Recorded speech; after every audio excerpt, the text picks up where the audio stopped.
Oke semuanya, di kesempatan kali ini kita telah menyerlak. Kemarin kita telah nyerlak dan kemarinnya lagi kita telah menyepulnya. Dan kali ini kita akan memasang, saya akan memasang ini pada bodinya. Dan kita akan mengetes, saya akan mengetes apakah dinamo pengering yang telah saya sepul ini dapat berputar atau tidak ya. Namun terlebih dahulu kita kasih pelicin atau WD-40 agar tidak seret, jadi putarannya agar tidak terganggu gitulah pokoknya. Dan terus kali ini kita akan langsung aja memasang ke bodi-bodinya ya, karena kita akan pasang di sini dan kita akan mencobanya apakah berputar atau tidak. Oke.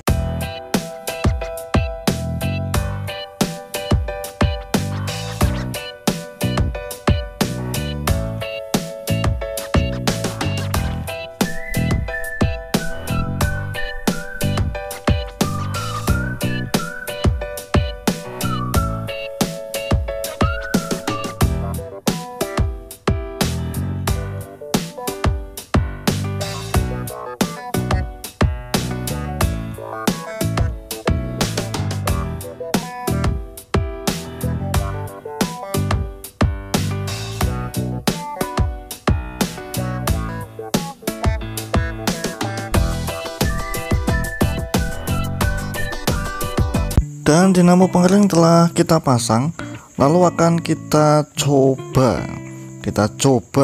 Di sini terdapat 3 kabel ya, kabel merah, biru, dan hitam. Di sini untuk listrik biru, untuk kapasitor listrik merah, dan yang lainnya kapasitor saja. Di sini saya menggunakan kapasitor yang berukuran 6 mikro ya, padahal tulisan pada bodi pengering mesin cuci ini menggunakan 6 mikro, tapi nggak masalah karena ini hanya untuk mengetes saja. Dan di sini terlihat untuk perkabelannya, karena ini tak buat sama seperti aslinya ya. Ya di sini terdapat blue, warna biru itu adalah untuk kabel listrik, warna hitam untuk kapasitor saja, dan warna merah untuk kapasitor listrik ya. Wajib Anda tahu di sini ya. Kalau masih baru itu pasti sesuai dengan yang ditulis diagramnya di bagian bodi ya. Kalau udah sebulan mungkin bisa diganti-ganti tergantung yang nyepul itu sendiri. Tapi kali ini saya menyepulnya masih saya buat sama seperti yang pada diagram kelistrikannya ya. Kali ini kita akan memasang perkabelannya, kemudian kita akan menancapkan ke tegangan listrik. Apakah dinamo ini dapat berputar atau tidak ya? Karena saya itu masih pemula, jadi masih perlu banyak belajar tentang penyepulan atau penggulungan dinamo pengering model seperti ini ya. Kalau ini gagal kan perlu ada yang direvisi lagi, perbaikan lagi. Dimana kegagalan saya kemungkinan akan saya rubah dan akan saya perbaiki.